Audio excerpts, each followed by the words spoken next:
Good afternoon and welcome, friends, to this second session in the series of webinars being organized by the COVID-19 Center for Excellence in Clinical Management here at AIIMS Bhopal.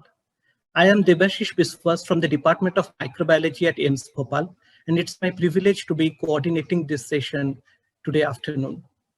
Today, the 1st of January 2021, as we start the new year with new hope and enthusiasm, and we look back at the year that just went by, the year of the COVID-19 pandemic, the year that brought the entire world to a standstill and changed the way each one of us go about our lives. Since the declaration of the pandemic on the 31st of December 2019, in a span of 1 year, more than 81 million people have been afflicted across the world, and there has been more than 1.7 million deaths. But despite this unprecedented humanitarian crisis, 2020 has also been a year of remarkable scientific enterprise with so many epidemiological studies, diagnostic solutions, drug molecules, infection control practices, monoclonal antibodies being studied in a span of 1 year. In no area has this enterprise been more stupendous than in the area of vaccinology. It's inspiring to know that within 10 days of reporting the outbreak, we had the full genomic sequence of the virus in public domain, and within 62 days, precisely, scientists could get the sequence deciphered and converted into a vaccine candidate, and not only that, manufactured sufficient number of doses to start the first clinical trial in March 2020. If you to put it simply, the amount of time that takes to approve and market one vaccine is 10 to 15 years, and that entire work got condensed into one calendar year. And more remarkable it appears when you look at, it's not one vaccine that got approved. There are 172 clinical trials, preclinical trials that are going on vaccine candidates as per the WHO website, and 60 of them are in clinical trials. And in 1 year, not one, but two vaccines have got FDA EUA already. So we are extremely privileged to have in our midst Professor Dr. Sarman Singh, Director and CEO AIIMS Bhopal, who has kindly consented, despite his extremely busy schedule, to take us through this journey and update us on the various aspects of this extremely important development, which each healthcare worker and every doctor particularly needs to be acquainted with. Sir needs no introduction in the scientific and medical fraternity, an extremely gifted and accomplished academician and researcher with more than 300 publications, 6 books, 46 book chapters, 36 projects, more than 10,000 citations, 7 patents, fellowship of more than 7 national and international academics, membership of more than 20 scientific bodies, and the list is endless. It's absolutely needless, sir, to introduce you, because you are already so well known. So without further ado, I would request you, sir, to kindly give your valuable inputs and share them with us on COVID-19 vaccines. Sir, please. Dr. Debashish Biswas, thank you very much. Nice words. And Happy New Year to all of you, those who are joining us.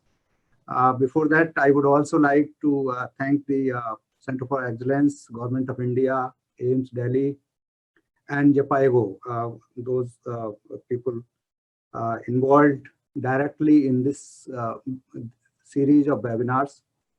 As we know that, when the epidemic started, Government of India in association with the AIIMS Delhi and ICMR, they started Center for Excellence.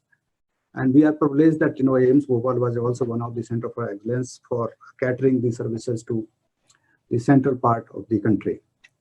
And our team is working on that. And one of the agenda of these centers for excellence was also the region they will be catering, and they will be training and delivering the. So this was, the story starts from 8th of December 2019, and then we were just covering up to 30th of January 2020, when the virus was the clinical manifestations, they were published in Lancet, UK. And then by the end of January, the coronavirus was sequenced, and then the etiology was also known, and then grouping was done. The genetic tree was also identified. So I was just discussing that, classification and taxonomy. So if we see that the virus, which was known as coronavirus, it has 39 viruses in the group, and they all are known as coronaviruses. But the blue text viruses named, they infect the humans.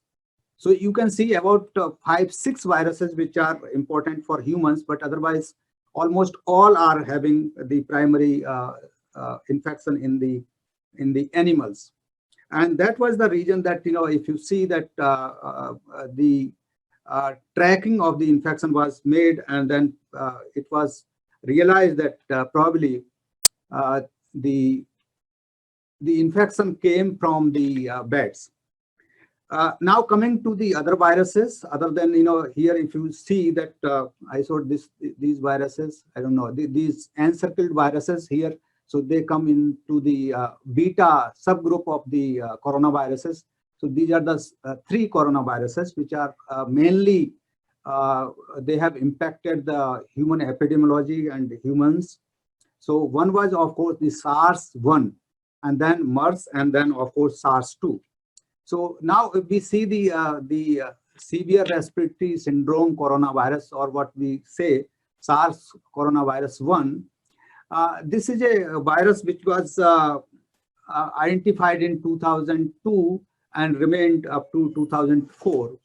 And here, if we see that mainly this infected the lung of the humans, and the case fatality was quite high, we can say about 11%.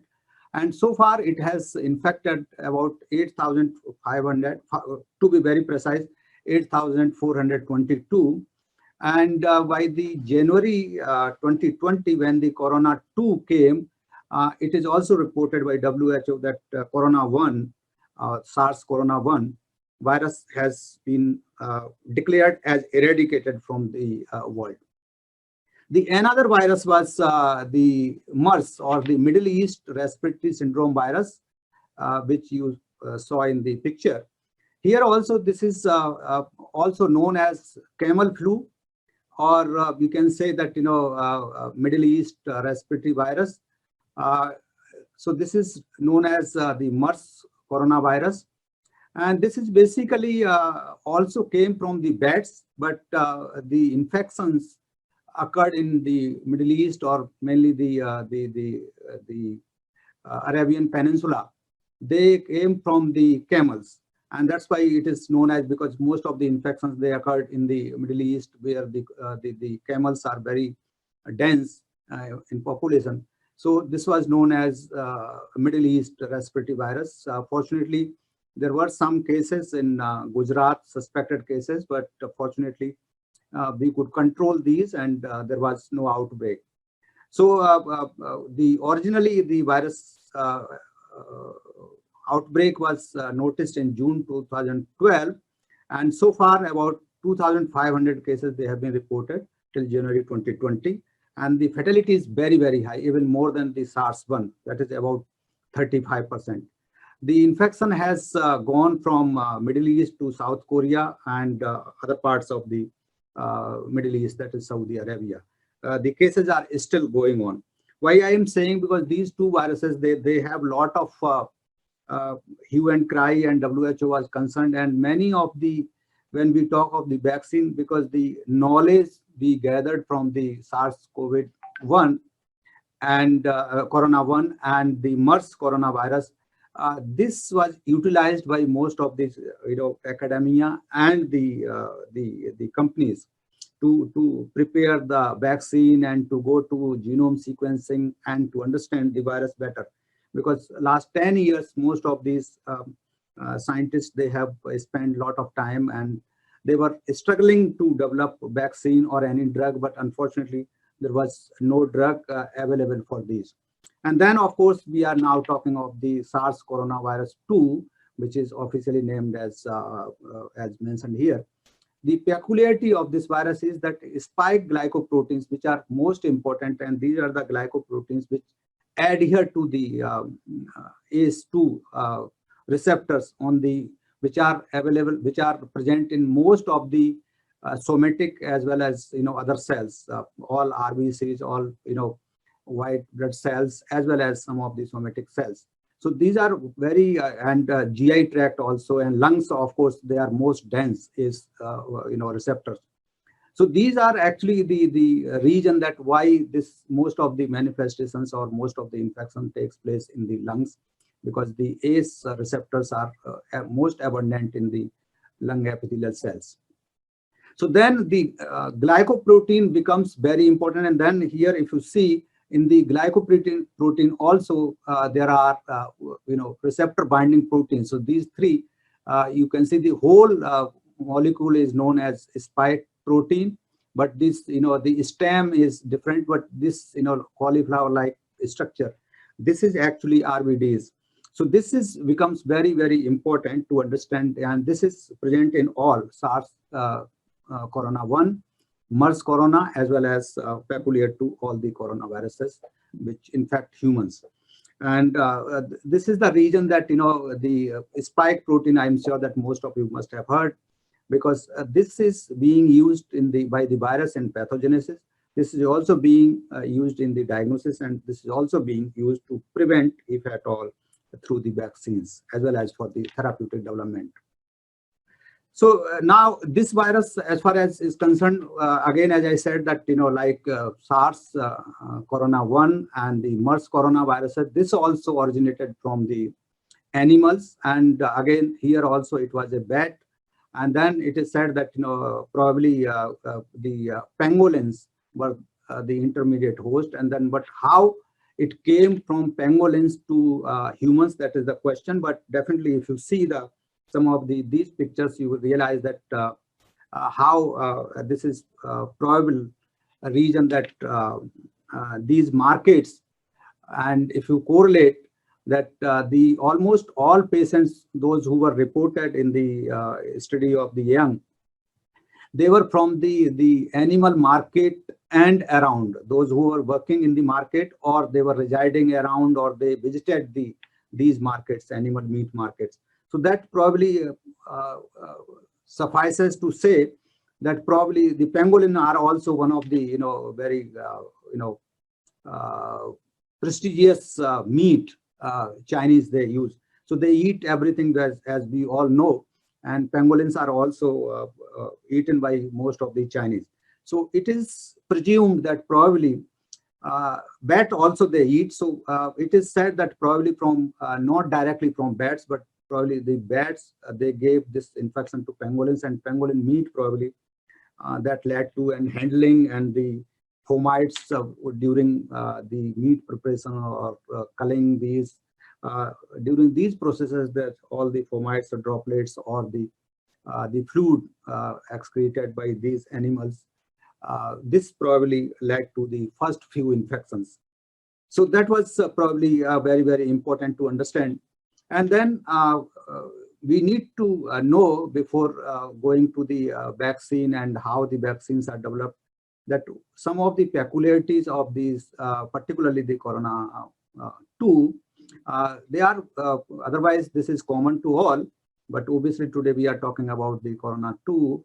So they are all viruses, they are the group of viruses which are known as positive sense single-stranded RNA viruses.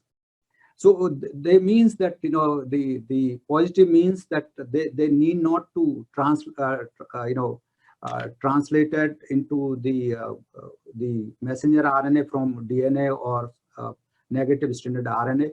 Directly they can translate to the proteins in the host cells. So they can give the signals to the machinery of the human cell system that the specific proteins are to be prepared, and the new viral genome is assembled there.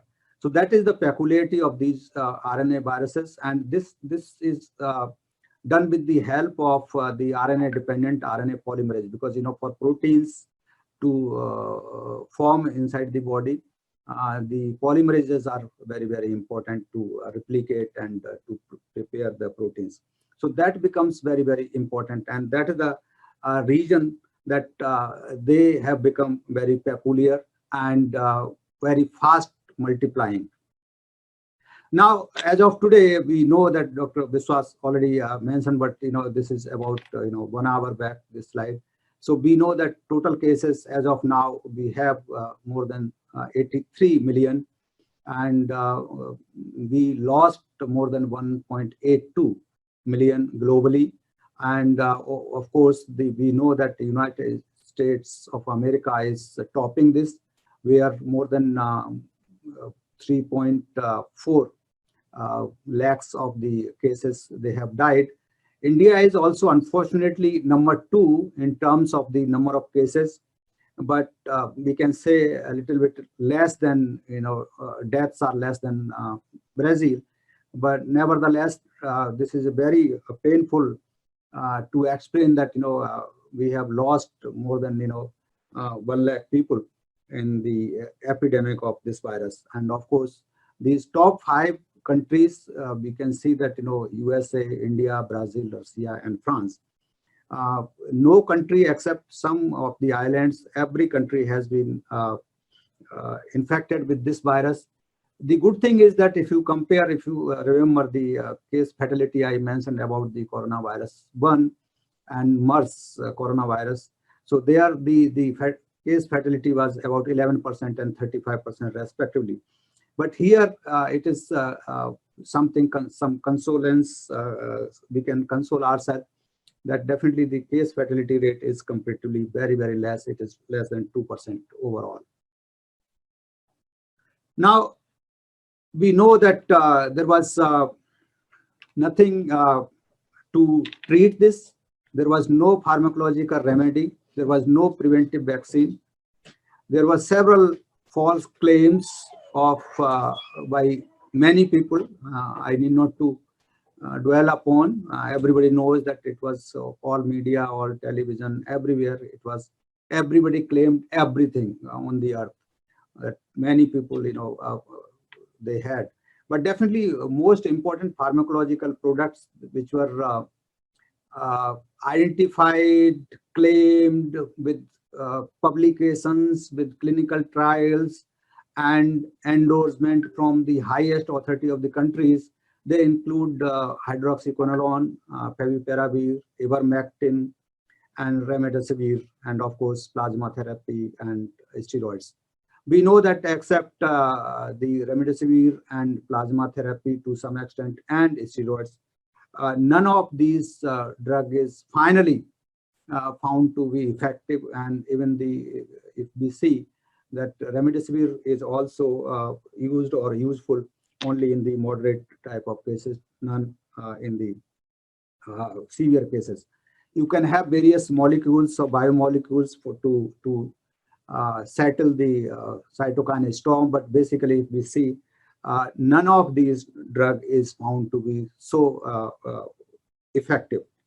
And therefore everybody looked at that, we have to have something to prevent, and the preventive vaccine, every country had, they wanted, WHO wanted, and CDC wanted, everybody wanted that, the scientists, they should come together and they should develop some preventive vaccine.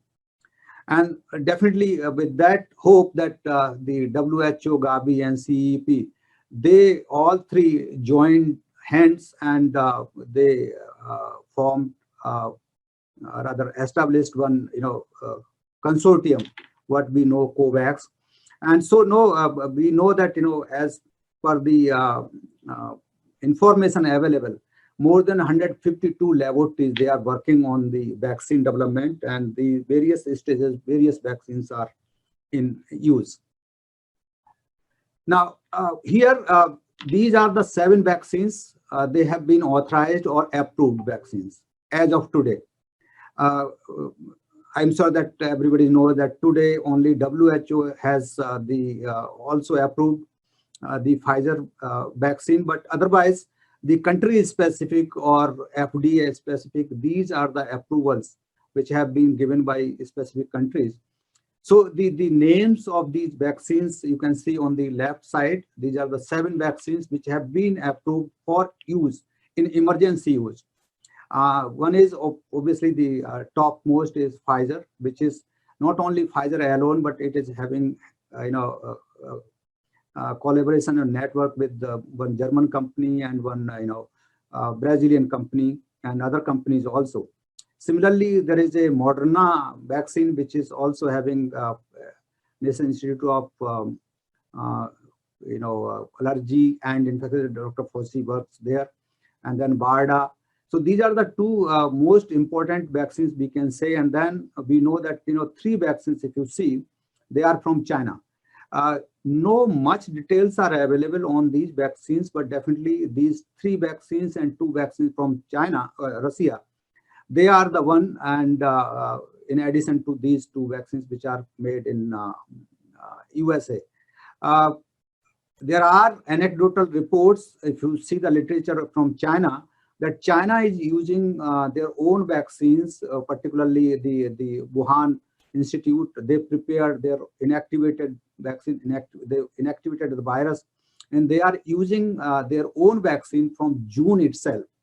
And that is the reason people say that because of these vaccines, in-house vaccines, which were made by Wuhan Institute and other institutes of the China, they have made impact and they have been able to control the outbreak in other cities of the China.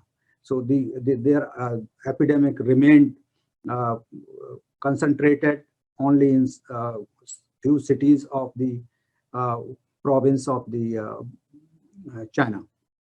Now we know that these 2 vaccines, we also have collaboration with these vaccines like Pfizer. We have, and probably we might be, somebody in India might be collaborating, but we know of sure that one of the Russian vaccine, that is Sputnik vaccine, this is being probably being marketed through the Reddy's laboratory. There are other laboratories, they are working in India and they are collaborating. But definitely the next slide, if we see, here we will see that there are many other vaccines which are still not approved. And on top of that is, of course, the University of Oxford University, which started the clinical trial. The first of all, we can say that Oxford University was the first, as Dr. Biswas was also saying, that in March itself they started. Unfortunately, I will show you that some of the data, there was some confusion, and that led to the US companies progress faster, and they came forward and they progressed very quickly as compared to Oxford University because of this. And then because of in clinical trial, the efficacy was questioned, or rather not found to be very effective. And that is the reason that it became number 3 or number 4, whatever we can say. But definitely this is a replication deficient viral vector, but we say adenovirus. So various types of vaccines are made. Some are based on the messenger RNA, some are protein peptides, some are in the vectors, viral vectors. There are some other vaccines which are DNA vaccines. There are also some plant-based adjuvant vaccine, because this Medicago is a company in Canada, and they work on the plant-based vaccines, if you see on serial number 8. So these are the various, they have made successfully some of the products. They are in clinical phase 3 and some are being used. So they are expert in the plant-based adjuvant vaccines, and on taking their expertise further, they also prepared for the corona vaccine. But for this, they are still in the phase 3 and phase 2. They are restricting themselves to Canada only. They have not made much of the noise in the media. So here you can see that most of these vaccines, they are in clinical phase 3, but you will find that now day-to-day basis, we are hearing only Oxford, because this is having collaboration with the Serum Institute of India, or we are having the Covaxin, our own indigenous vaccine, which is being prepared by ICMR and Bharat Biotech and National Institute of Virology in Pune. So these are the vaccines which are making a lot of impact, but basically there are many more vaccines which are coming up. About WHO says that at least 55 vaccines plus 7 already, so there are 62 vaccines. They are in trial, we can say. So definitely these vaccines, they are having the potential, and maybe by in next few months we will have many vaccines in the market, just like any you have the paracetamol with various trade names like that. Now basically the aim of this talk is that some doubts many people they have, and what we are aiming to achieve through these vaccines. So basically, if you see that this is the first half, if you see, this is the what we expect. Yes. So yes. So here, this is a natural infection here. So this happens, and then these all vaccines, they are targeting this step onward. Some can say on this arrow they can act here, some can act here, and some can act here. So this is the the strategy here. Ultimately, finally, in any case, you want these antibodies and cell-mediated immunity so that they can produce. So basically, the aim is this, but here to achieve this, without going to this stage, we have to work here. So either of the vaccine in the market or in the pipeline, obviously the aim is to produce the antibodies, that to neutralizing antibody against the spike protein. So that is the aim of every vaccine. But how it is done, that is the big question. So this can be done in various ways. It can be done by vector vaccines, like as I said, adenovirus. It can be, or it can be, the modified other vectors, like including the virus itself, various other viruses, or virus-like proteins, or they can be some protein as such, they can be injected. So various methods are there, and we will dwell upon that what are the various vaccines they are being developed and how they are working and where we are. So this is basically the principle is that either by protein or by various non-live virus or non-infecting viruses, having the either plasmid or non-replicating virus, or the vehicle of the virus, that what we call a virus like the particles. They are not having genomics, but the envelope and other things, they are there. So either of these methods, but definitely the basic purpose is that without infecting the host genome, how we can produce the antibodies, how we can initiate the antibody production, and how we can alarm the CD8 and MSC1. Now, if we talk about the RNA vaccine, how they will work, obviously, we can see that here. So they are obviously, again, as I said, that basically they will go inside. The RNA will be non-replicating RNA. It will go, and the cells will be infected, and then this will not be able to replicate, and this will not go into the genome. It can infect any somatic cell, but definitely it will produce only trigger the antibody production through the CD8 cells. On the other hand, some of the other molecules, they can work in little different way, but all RNA-based vaccines, they will have the natural looking like infection, but non-replicating virus. So virus RNA will be given, but this will not be having potential to multiply. So that mRNA is there, but it will not be able to multiply. So that is the basic principle of these vaccines. Now, the usually, as Dr. Biswas in the opening remarks, he said that ideally it should take vaccine development should take more than 10 years. Usually the preclinical size, it takes about 3 to 5 to 8 years sometimes. But as I mentioned that, the knowledge of the SARS-1 and the MERS virus, the work which was done from 2000 to 2019, about almost 17 years. So that work played a very significant role, and many of the laboratories, they have the idea that how, if it is a similar virus, how it can, the knowledge what they had, it can work out. So usually the preclinical or, designing and then, testing safety in the cell lines and then animals, and then optimization of the various assays, it takes about 8 years. And then of course you come to the patients, and then you give the vaccine to some volunteers, about 8 to 10, and then phase 2 is obviously for more than 100, and then phase 3. Now here what happened that, if we see the next slide here, now if we see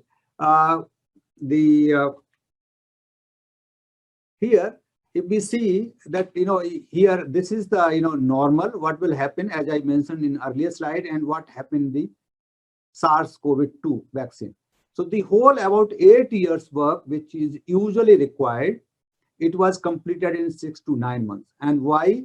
The reason, as I said, some knowledge we had from the SARS corona 1 and the MERS corona virus genome and its, animal studies which people were already doing, like, Pfizer and other companies. And then what happened that they didn't go for the safety and other things. And then of course they directly and simultaneously they did in the lower animals and higher animals. And then they came into the phase, clinical trial phase 1. And here again, phase 1, if you see the phase 1 and phase 3, this is also going simultaneously almost. Some are having phase 1 and then phase 2 separately, but in most of the cases, they were overlapping each other.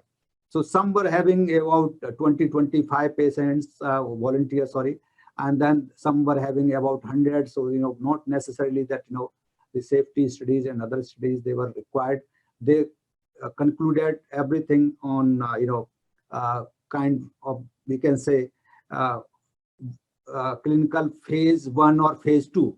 They both combined. And then, of course, another important happened that most of the licensing agencies or the countries, they have relied and they have ordered most of the vaccine doses only after phase 2. What we can say phase 1 or phase 2, or between the phase 1 and phase 2. So most of the countries, they have ordered these vaccines, millions of the doses, they have already been ordered by most of the developing or developed world.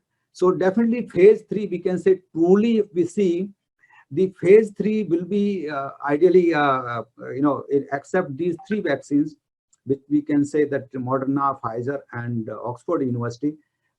Almost all other vaccines, they have done very few studies, and they have directly used in the, mass vaccination stage. So phase 4 and phase 3 was almost combined, and phase 1 and phase 2 were also combined similarly.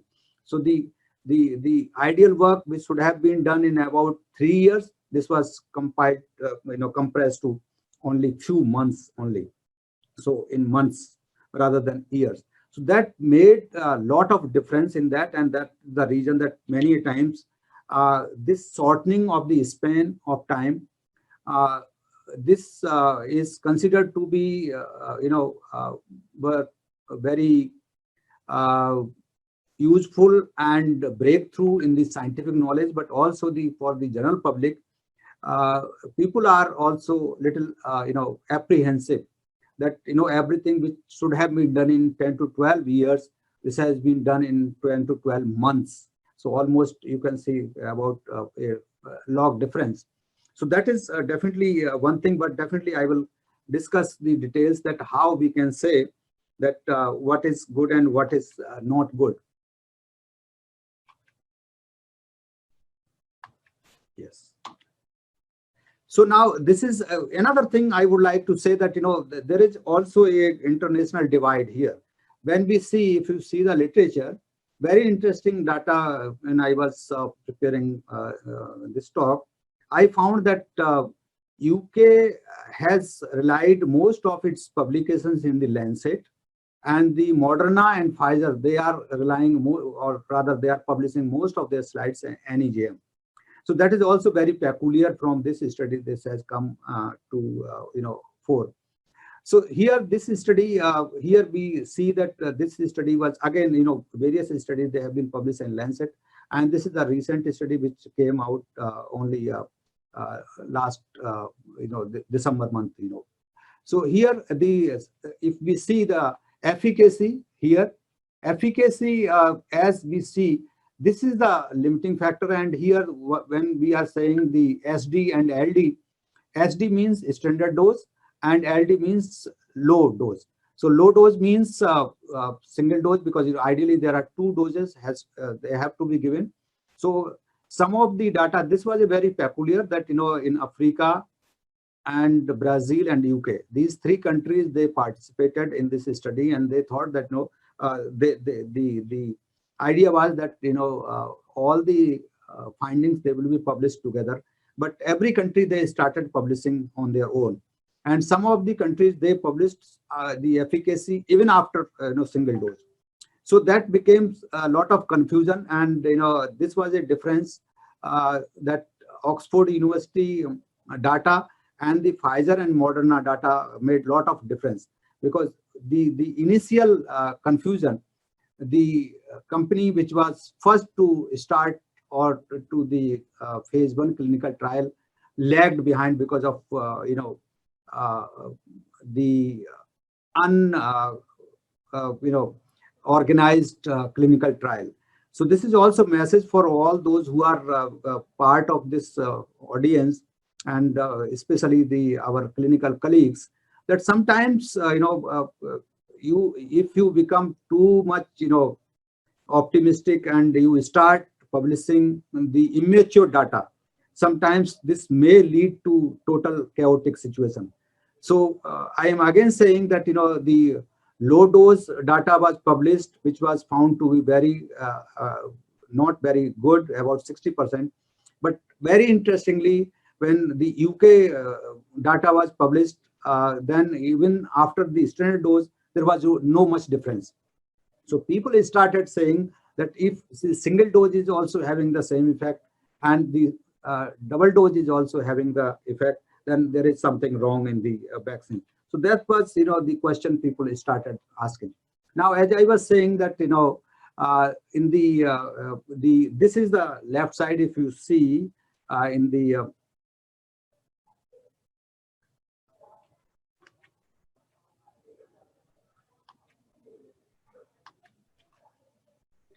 yes. So here, this is two publications in New England Journal of Medicine. The left side is Pfizer and the right side is Moderna. The left side, Pfizer, this published yesterday only, and I took from there, and not the full paper, but they have summary they have published. And very interestingly, that data is so good, 95% efficacy.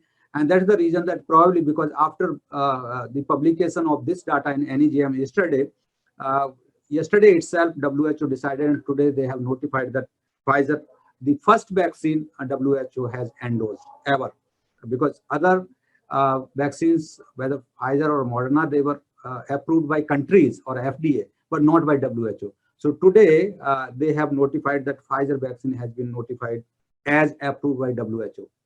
So both these studies, if you see that Moderna on right side and on your left side, this is a Pfizer vaccine. Both vaccines, they are having good efficacy, about 95% efficacy. And this is, they never published the single dose. So they published all the data after completion of the trial of both the doses. So that makes a lot of difference, that how we conduct and we organize our protocols and publications.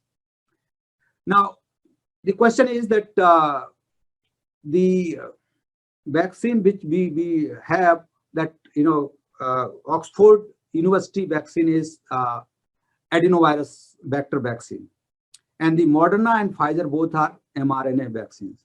Now the question is that I will not give much emphasis on the Chinese vaccines because we don't have much of the data. They are inactivated in any case, and Russian vaccines also, we don't have much about these vaccines, and there is no data published. So obviously all the data I have collected from the publications. So the maximum data is published from the mRNA vaccines and adenovirus vaccine, which is a Oxford University vaccine. Now, one can say that which one is better. Now, if we see that adenovirus vaccine, which is the chimpanzee-driven vaccine based on the adenovirus vector technology, it is said that it has several advantages. As because the most important criteria for an ideal vaccine is the efficacy and safety, of course, and the most important, which probably the other two vaccines, they are not having stability.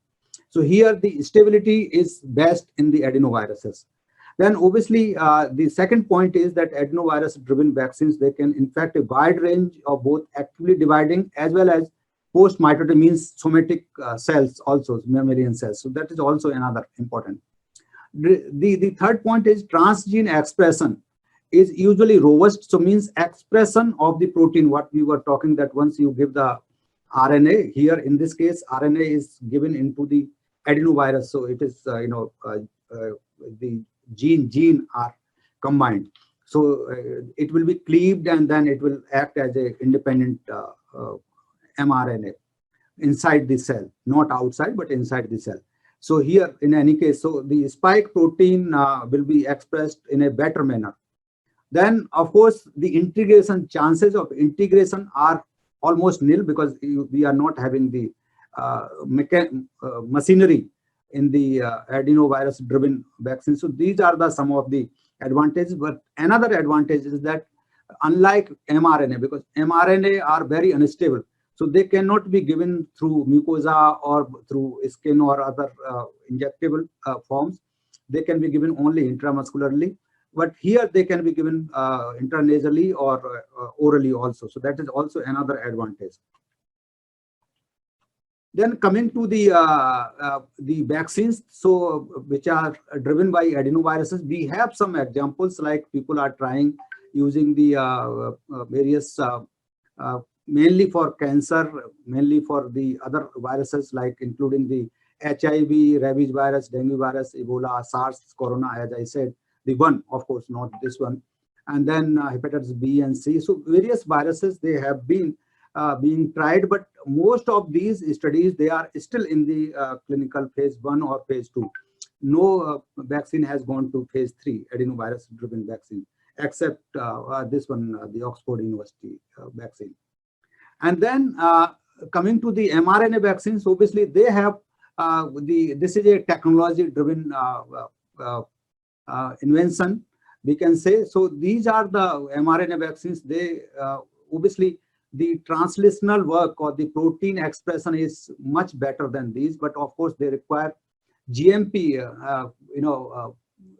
level of the manufacturing, because mRNA can have any that is the reason I will come to in the last slides, that sometimes it is a one concern that people have, that because it is a mRNA, so it can integrate, and then probably people think, but I will come to that, that probably that is a misconception. It cannot. But definitely the mRNA based vaccines, like the people, including the Moderna vaccine, was working on Ebola and Zika viruses, never of course, never they went to the clinical phase 4 or 3. And then, of course, it has a very good quality of the expression, easy to scale up. That is the most important, because scaling up is very, very simpler. Those who know the technology, they can make, liters of the mRNA in quick time. Then one can think that, if we see the efficacy of the Moderna and Pfizer, vis-a-vis the Oxford University. So one can say that, probably efficacy is very, very important. And now we can, point out that probably mRNA candidates are better. And the reason, one can say scientifically, that, unlike protein immunization or, other formats, they will have very strong CD4 T cell response, because CD4 cells are the one which with the MSC molecule, and these cells will trigger the antibody production, and they will ask the CD4 cells and B cells to produce the antibodies. And also the neutralizing antibody, that is spike protein presentation, is very, very potent as compared to the adenovirus.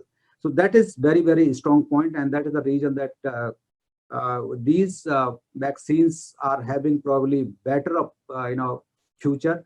Of course, if we see the Nature publication 2018, it says that there were two very strong publications, and they said that mRNA vaccines, they have some concerns. So that is also there. Now, the safety is obviously important for every vaccine, and the requirement for safety in obviously in modern prophylactic vaccine is extremely important, and this is being stringently monitored in both these vaccines. That's what company website they say. And obviously the advantage which companies and the publications also, if you see from peers, they mention that mRNA production avoids the common risk associated with the other vaccine platform, like because you don't require live virus. So live virus sometimes has the outbreak or the laboratory acquired infection possibilities. Viral vectors, they have, if the integration is not good, then it can have their own regions. Inactivated virus vaccines, they also have their own regions, because if it is not properly inactivated, obviously it can be devastating. And then subunit protein vaccines, they also have some limitations, because the expression is not that much, and the quantity they don't have, because they are the proteins. So obviously they sometimes the upscaling is not that quite well. So theoretically, definitely we can say that there is a very least, but yes, of course there are chances of integration. Then there are obviously various clinical trials using the mRNA vaccine. Mainly they are for the infectious diseases. They are also for the cancer. But here we can see that mainly for HIV, rabies, and Zika virus. But here again, if you see the column number 4, that none of these vaccine has crossed the phase 2 clinical trials. So suddenly what happened that these all, even if we can say that as a critic, if one says that if mRNA vaccines are so good, why these other vaccines they didn't qualify for phase 3 and phase 4? So obviously, as a scientist point of view, not being partisan to any company, so that is also very, very important. Now the question is that whether it is a mRNA vaccine or protein vaccine or adenovirus vaccine or plant-derived vaccine, whatsoever it is, or inactivated like our Indian vaccine we have. The question is that the equitable access is very important. We know that every government, including the government of India, we are having our protocols who will get first, like healthcare workers, then police, army, and various categorization is there. And we know that being the Center for Excellence, all the INIs, we have been asked, and all states they have been asked that how to prioritize. So the all governments, they have prioritization, but here the COVAX, which is a platform I was mentioning, which is a joint organization of the WHO, Gavi, and CEPI. So this is the platform which will look into that, the equitable access is there, because these were the allegations, because in the USA, many of the NGOs, they said that the vaccine is being given to whites, not the browns or the blacks. So that is the reason that COVAX is playing very important role, and they are looking after that, the vaccine reaches to all needy, plus equitably it is distributed everywhere. So now the question is that, how the vaccine reaches to you. Obviously, there is a manufacturing government of India, as far as I can say, and I'm sure that all governments, they are doing that, specific, the cargoes have been developed in the airports. We have every facility.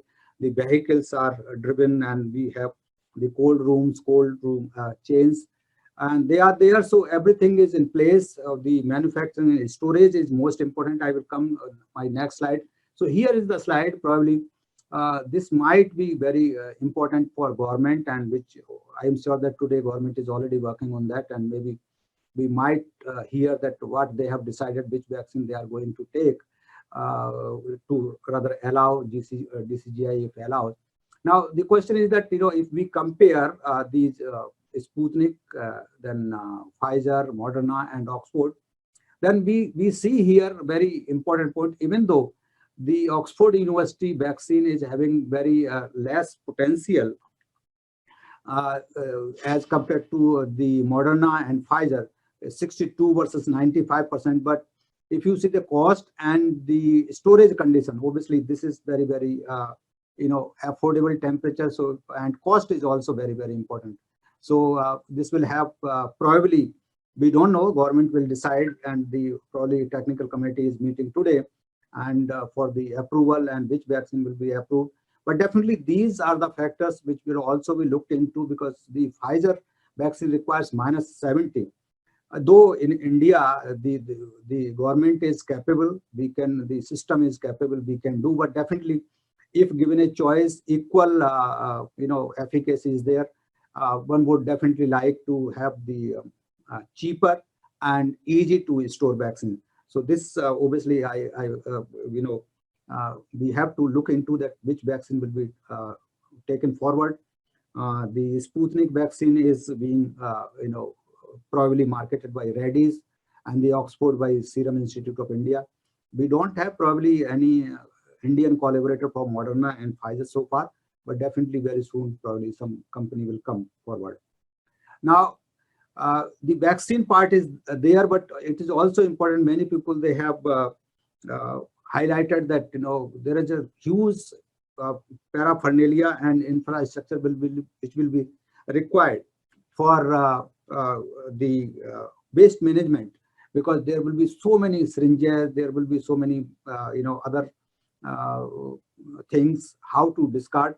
So government of India was also very careful that the guidelines are issued, and they have re-emphasized, even though nothing new is there, but the old biomedical based guidelines, they have been re-emphasized by government of India, and the letter was given issued to all governments, state governments, and all INIs. We also got that on 23rd December only, that when we are planning for the vaccination of our staff, the proper arrangement for the hospital-based management should also be taken care simultaneously. Now, one thing is also very, very important. This slide probably is important, that despite scientifically what we have said, that whether it is a RNA driven or adenovirus or inactivated or plant or protein based, any vaccine government decide, this is a technical committee will decide on its own. But the question is that there are many scientific agencies and international agencies, they are working on that. What are the common the market surveys, what they tell, and then if you see the countrywide, the China is the only country where almost 97% people, they want vaccine, and some can say that that is a communist country and this is not the actual data, but whatsoever it is, here then number two, Brazil is also, most of people, they are very much keen to. In India, it is almost like Brazil and India, 87% people, they are willing to. Interestingly, if you see that in Russia, even though they started, President Putin himself, he vaccinated himself and his daughter. But almost half of the population is not interested to take up the vaccine, and so are in the France people. They are also not very keen to take it up. And the reasons, there are various reasons for that, why they don't want to. Because probably there are some reports, there are side effects, even though they are mild, but of course, every vaccine will have some of the, side effects, and they are moderate to mild, but there is definitely, there are little concerns that what will happen after vaccine is over, and the what is the, outcome parameters, that the efficacy to prevent is there, but that also they have this is not very clearly seen. If you read the publications, it is not very clear that how those who were vaccinated, they were exposed to, or they were using masks and other parameters. If they were using, obviously I still think that mask is the best vaccine, but definitely, so the outcome parameters, they have not been studied properly or extensively, I would say. So their efficacy to prevent, or efficacy to minimize the severity, or efficacy to reduce death. And then what will happen in the long-term effect, including the longevity of these antibodies. So whether these antibodies which are produced by the natural infection, they will be, their life will be the same, or it will be different, and the T cells will be remaining there, or memory cells, how they will behave. So all these things, definitely as a scientific point of view, we see there are a lot many questions which we still need to understand, we need to study. And we also know that in some of the vaccines, sometimes they have autoimmune responses, because you are involving MSC1 and all this. So definitely there are possibilities, but how much we still need to study this kind of things also. Then this is the study, as I was saying, that this is a publication which was published yesterday only, NEJM, I was saying. And then here you see that the left column is the first dose, and right column is the second dose also. So most of these infections, if you see the sorry, not infection, the side effects, the 100 microgram dose was having here. If you see, this is 100 and this is 25. So 25 and 100 microgram given to old age people, they were obviously having much pain. And I'm sure that most of you must have read that one nurse also got infected after Pfizer vaccine. So they advise that the single vaccination is not good enough. You have to take both the vaccines, and then probably only you will get protected. So, yeah. So now then question comes that always many people, they have the question in mind that whether these vaccines, they will have the same effect on the mutants or not, and if there will be any new threat. And then obviously when we are talking of the vaccine obviously is the question. Now we know that there are 3 variants, at least the first variant of the coronavirus 2 was reported on 1st of December 2020, and therefore its name was given as, ideally the first name was given here 2020-12/01, and then later on it is renamed as B.1.1.7. So this is the one which is mainly it is circulating in the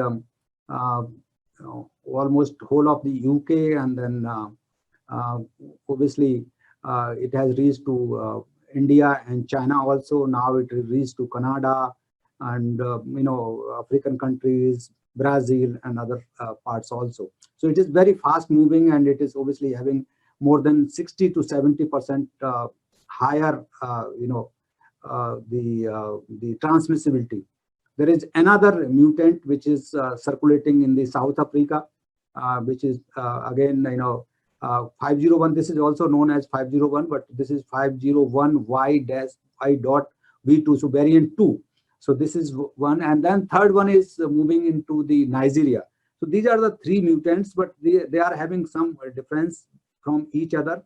We also published a study in the June issue of Journal of Laboratory Physicians. We found that there are various variants, but how much impact it will be, we were not knowing at that time. But probably these spike protein mutations, they changes in the spike protein, they are caused by these mutants. They are very important, and probably we don't know. We have to study. So far, there is no information that at all these mutants, they have any impact on the vaccination or not. But definitely these, because there are changes in the spike protein, so it is, one can say scientifically that probably in the diagnosis and in vaccination may be a little change or may not be change. But right now, without any hard data, I cannot say that it will have some impact, but also I cannot say it will not have impact. So this has to be seen. And I think these are the three variants which are most commonly seen. We can see obviously the most common one is B.1.1.7. This is having basically 17 changes, and there is South Africa also. This is also having the changes which are found in the UK one plus some more, and there is third one and which is in the Kenya and Wales. So that is also there. So these three variants are moving around, and in India also 25 cases they have been identified. I am sure that everybody knows that. Now this, how the variants they take place, this is through the genetic recombination. It can have, obviously there are other viruses also they have, particularly in RNA viruses, these mutations, they are very common. Usually it is considered that, the recombination of the RNA viruses happens to adapt the virus. So virus tries to, but sometimes this is not acquired or desired by virus, but sometimes it happens because they don't have proofreading. So the whatsoever mismatching has happened, the RNA, the genome of these viruses, it cannot recognize that something wrong has happened, and then obviously these mutations they happen. So they are commonly, but we don't know that how much impact it will have. And I think this is the, I said that how recombination can happen. Either they can have between the two species or within the same, virus groups they can have, or sometimes there is a cleavage of the RNA, so that can have. So this is probably various mechanisms are there. So the recombination can happen. So this is a normal phenomena. Nothing to, I would say, worry much, but definitely we have to keep close eye on the variants, how they are behaving. Obviously, they are having faster spread, but mortality is not different, neither less nor more. So we have to see the diagnostics and vaccine and what will happen later on. We have no idea, but definitely in India also we have found these. So this is how it is done. So here you can see the reference strain is the reference sequence is the first one. And then if we see, so here this you can see this is here. So they are missing. And I think with that I would like to thank you, and thank you all. I'm sure that you must be having some questions. I don't know how much I could meet your expectation, but definitely whatsoever time I could get, I could prepare I could collect the data.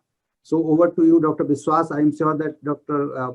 N.R. Biswas from Patna, he was saying that he would like to have some time for questions. So Dr. Biswas, Devasis Biswas and N.R. Biswas and others, open platform for your questions, please, if I can answer. Thank you, Dr. Sharman Singh. Very lucid and very interesting talk. And I have some colleagues who have some questions. But my question, there was a meeting in Delhi in, I think, chairmanship of Harshvardhan ji.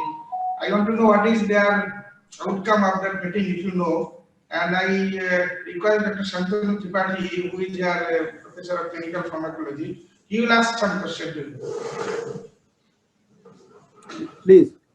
Yeah. Thank you very much. It was very exhausting. Okay. So Yes, we all are curious to know about the status of today's meeting. The subject expert committee, which had a meeting today regarding deciding the fate of the emergency use authorization for the 3 candidate vaccines. Although we are uh, expecting that the one that is most, I think, having sufficient data, etc. There were some indications, but then what is there about whether Abhishek will win it? But we need to know that. Second is regarding the emergency use authorization is definitely not cannot be equated with full approval. Okay, so any emergency use authorization decision is actually taken in order that we cannot afford to wait any further. So based on whatever evidence is available on risk benefit analysis, we are allowing it, although this might not be enough to provide a full approval. So given this fact, whether in parallel there are sufficient strategies in place by the government to continuously also generate data on the safety and efficacy and how it is going to be organized. As I understand, so far as the safety evaluation is concerned, that I may be wrong, that the adverse event following immunization state committees, they are possibly preparing themselves to take the lead in safety evaluation. But in my understanding, I feel that this a vaccine which is allowed emergency use authorization, this is almost like still in a trial phase, it is experimental. So, the adverse event following immunization committee is more comfortable in evaluating safety for a fully approved vaccine candidate which is already in the national program. So are they competent enough to actually do safety evaluation for an experimental vaccine? I would rather try to look at it, this candidate vaccine, as a almost like a single arm clinical trial, even if it is rolled out for mass immunization. Your comments on this? Wonderful. Absolutely. Absolutely. Nothing can be different what you are thinking. Absolutely. You are right. Because, all the committees, they are including the DCGI committee. We know that they are the data they got, about 15 days back, and the companies, we can imagine that how much pressure they must be facing, and from the government of India. But I must salute that the technical committee of DCGI, they are still, examining and seeing. So they are not in hurry. But definitely, what you are saying, that our DCGI and government of India, they will take care. And as far as for we all, in various committees, we very rightly you said that we need to be very careful, and we have to be watchful. And as you said that these are obviously these are not the RCTs, because as we say that phase 1 and phase 2 were combined, and then phase 3 and phase 4 kind of. So ideally, if you see strictly, there is no phase 4. Yes, but without phase 3 data being published, submitted, we have gone to phase 4 and the mass vaccination. But as you very rightly said, and we all know that since we don't have any pharmaceutical product, and no medicine, no other vaccine, and nothing, I think so this is the reason that probably we have to give. And this time, because it has taken so many lives, one can argue that it could have been the same in the case of SARS-1 and MERS also, because in that case also it could have been given as an emergency use. But probably the toll of the deaths was not that alarming, and probably that may be the reason that WHO and other agencies, they didn't allow the emergency use. So that because many people, they are dying, and the infectivity is very high. The epidemic is has taken huge toll on the lives of everyone, including the healthcare workers. So that may be the reason. So we have to keep our fingers crossed still, I would say.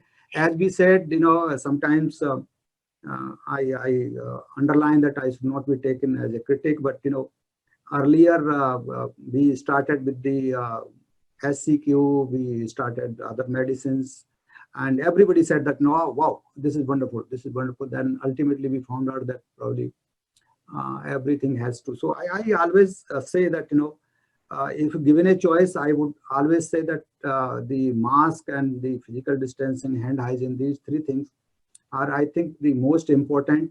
Even though you are vaccinated, you will be vaccinated. First dose will be given, and then 28 days you have to in the open. So during those days also, and then we know that Chief Minister, the Health Minister of Haryana, and others also, they have got. So I think that we should continue our effort in the import of the vaccine, and we should develop vaccine our own and import from best sources.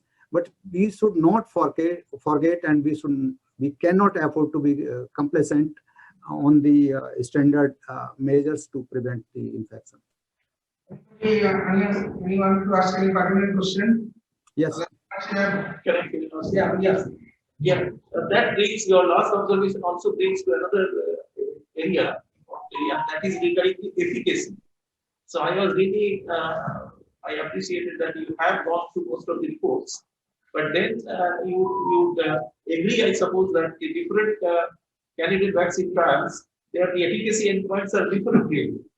So when you talk of what we are going to expect from a vaccine in this case, that what is the efficacy endpoint that has been used in their trials, and then are we being contented with only the immunogenicity, or you are thinking of actual protection against COVID-19, and then, or in terms of whether the severity of the disease is reduced or the fatality is reduced, that is the efficacy endpoint.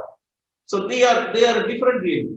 Initially, when we thought of this fast track vaccine development for COVID-19, the goal was actually to contain the pandemic. But perhaps the objective of the containing of the pandemic is spread, at least the pandemic spread occurs, the speed.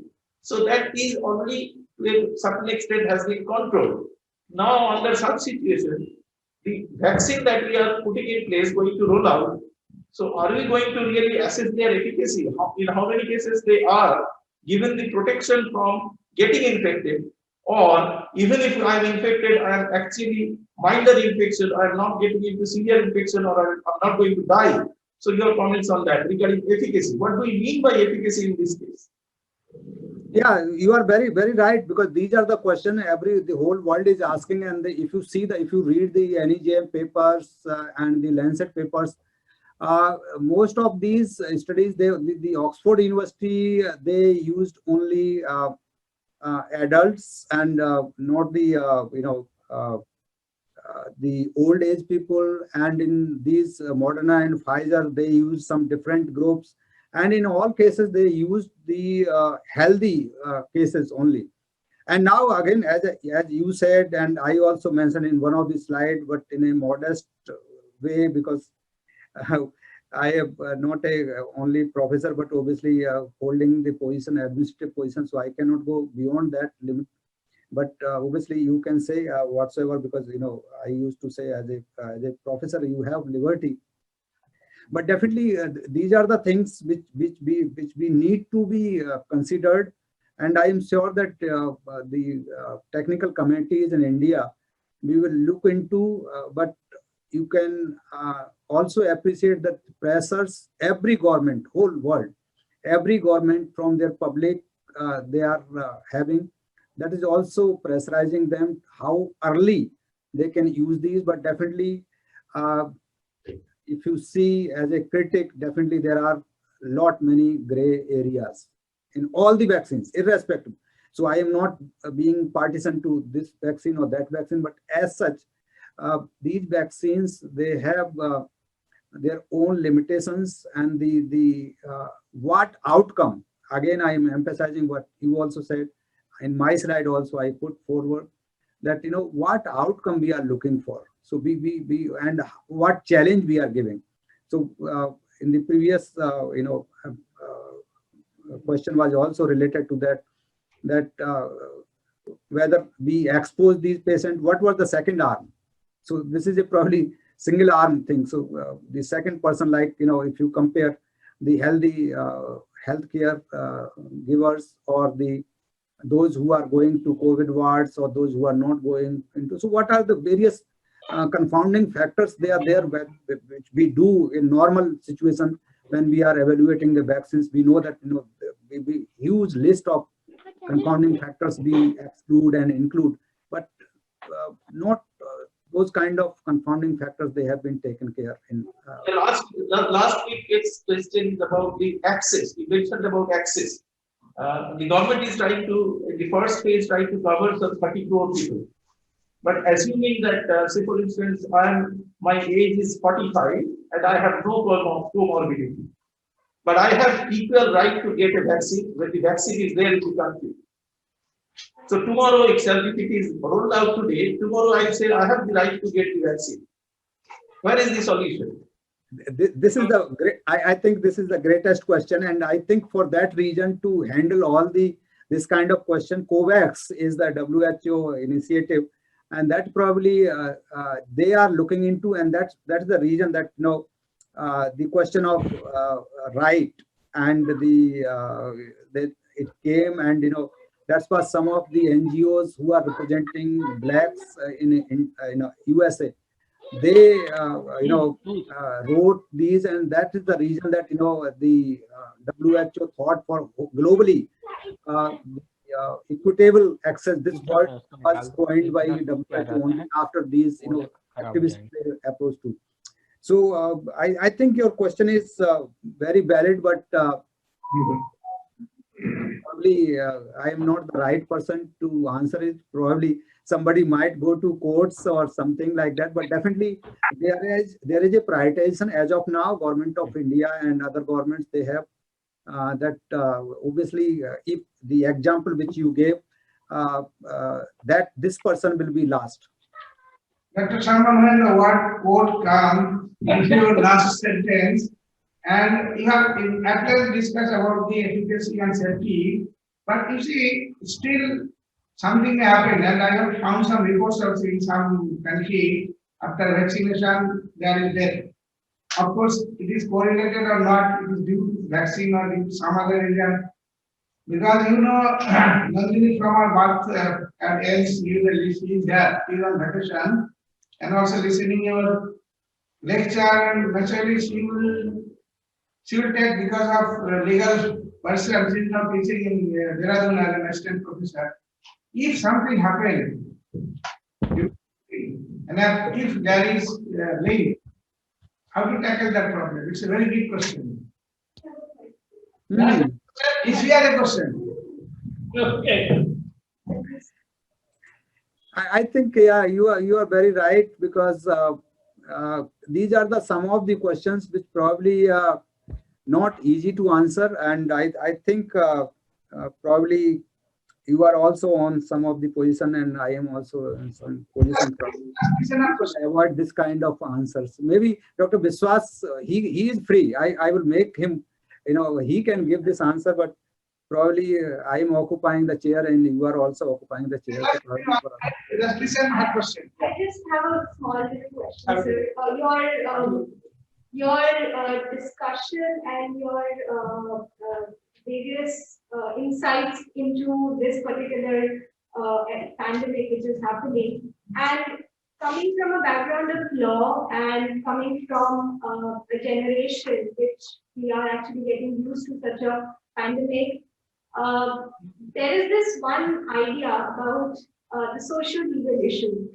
Of course, I mean, doctors have been the forefront line, the war heroes right now. But when it comes to the population that we have in India, and coming to the point that we have such socioeconomic disparities between the riches and the poor, the two questions that come in mind with regards to the vaccines and the efficacy of the vaccines is, first, the IPR issue, intellectual property issue. So if Pfizer is effective, what about how the government is going to keep a nominal fee? And second would be that accessibility, as Dr. Tripathi has also pointed out. So, if the efficacy would depend upon, because that will lead us to collect data on who are the people who've already have had COVID already, and second about the age groups, who are the more vulnerable ones having comorbidity issues, and of course leading to age groups and such data. So collection of the data is also another important factor which takes a lot of time. So sir, how would you address these two issues? Thank you. Madam, for this, government has already done lot of work, and from October, in fact, from October and November, Government of India has collected all data from all hospitals and all state governments, including, from the state you are from, and all INIs, the hospitals. So that data is there, and there is a very clear that healthcare workers first, then the forefront barriers, then children, then of course children and all the old age people. So these 3-4 groups will be the first, and then of course the other people will come into picture. So that is probably I think there is no doubt about that. And the data collection, probably right now data collection is not important. Governments are worried about to roll out the vaccine program, and to at least to start with the first with the healthcare workers and those who are having comorbidities and old age people.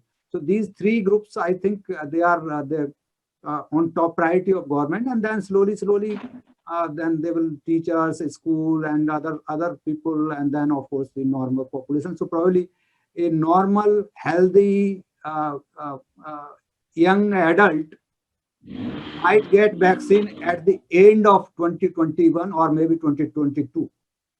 That is the calculation. Thank you, Dr. Shaman Singh. Very good lecture as well as very good interaction, and giving me so much time. And just to share last slide, very exciting about this sequencing. I think government has decided in lab that we can share directly. So, I am thank you, Dr. N.R. Biswas. Thank you very much. Dr. Devasis Biswas, would you like to say a few last comments and then probably... Thank you very much, sir, for this exhaustive presentation. As always, it has been comprehensive in all detail, starting with the advent of the vaccine, advent of the virus, and then its relationship with its previous avatars, the SARS-CoV-1 and then the MERS, very beautifully brought the epidemiological bridge between the 3 different pandemic strains. When going on to the vaccines, the different basic science behind the underlying platforms, their clinical trial data related to the safety and efficacy. Virtually every aspect of it has been covered, sir, very nicely, despite your busy schedule. Even the logistics aspects, the unknown areas, the things that we do not know from the data available as of now in the published domain, and ending up with the touching on the variants that have emerged and what implication that would have, and what was the ethical aspect has also come up in the discussions that we were having with the team from Patna. So every aspect I think we have had an exposure to in the course of this 1.5 hours. Thank you very much, sir. I think it's a very entertaining talk, very enlightening talk. We have a very educative talk. And this narrative on vaccines is going to continue over the period of time. And we will have the Indian approval also, I think, in the coming week. And so the dry run is scheduled tomorrow onwards. And as the approval comes, as we are expecting, the Oxford AstraZeneca vaccine is probably going to get the approval first. And the journey of the vaccination actually starts in 2021. The 2020 with the pandemic remains behind us, and we move forward with new hope with the vaccine, armed with the vaccine, and getting to know the unanswered questions as we have more experience with the vaccine. Thank you very much, sir. Thank you all. It has been, I think, around 200 participants had joined, which actually highlights the importance of the topic and also the justice that has been done to this topic. And thank you all for joining in. Thanks, Jipaigo, for taking care of the logistics. Thanks all. And we meet again with the third session of the webinar series on 1 week from now, exactly same time, 4 to 5 on Friday. That's the 8th of January, 2021. Thanks all.